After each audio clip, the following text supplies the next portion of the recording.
just got back with the dyno tune.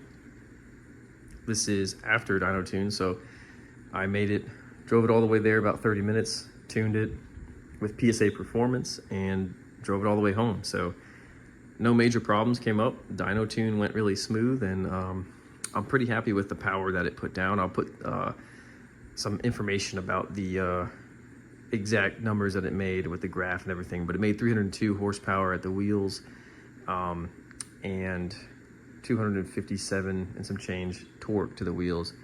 Definitely picked up a lot from the initial baseline run, which was about 280 horse, 240 torque at the wheels.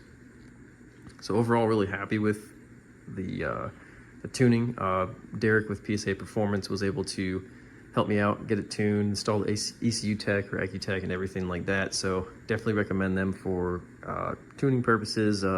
They also do paint and body and pretty much anything with modified and performance cars. So they're out of Hickory, North Carolina. So I'll put some information in the ad of this video to check them out for sure.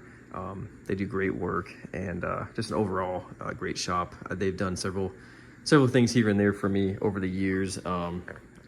Actually here, Derek painted the bumper and the side skirts on this car, paint matched it and everything. And that was like, honestly, 4 or 5 years ago at this point, and the paint work still looks amazing. So yeah, highly recommend PSA Performance. But yeah, overall the dyno tune went well. No major issues at all, which was pretty awesome, just seeing that out of a car that I built myself. I was a little worried because I was like, well, if anything crazy happens, probably is my fault since I built the car. But pretty cool to see it go there and go back, and it drives well enough. A little bit of heat in the cabin when driving this thing, but I got to get some heat mats for that. But overall, I mean, it's setup's pretty good. I think there's some things that I do need to change. It does kind of get up there in temperature here and there.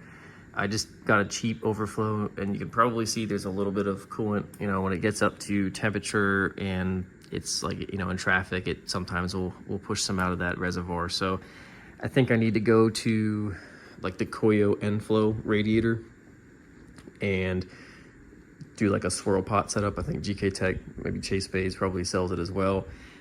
So definitely gonna do that. I might be able to get away with this cooling system since it's gonna get here colder for the winter. So it does the job enough, so I'll kind of gauge it, and then maybe in the spring I'll look at spending the money to upgrade it and like really beef up the cooling system. I did some heat proofing with the clutch line. I should have took a clip when I had the car up in the air, but I installed a heat shield and a new slave cylinder and a few other things with like just heat proofing all that stuff, because I had some issues at the drag race last time. But other than that, yeah, the car is super solid. So now the next thing to do here is just figure out a day when I can trailer it to the local drift track and give it some test runs and see what it does.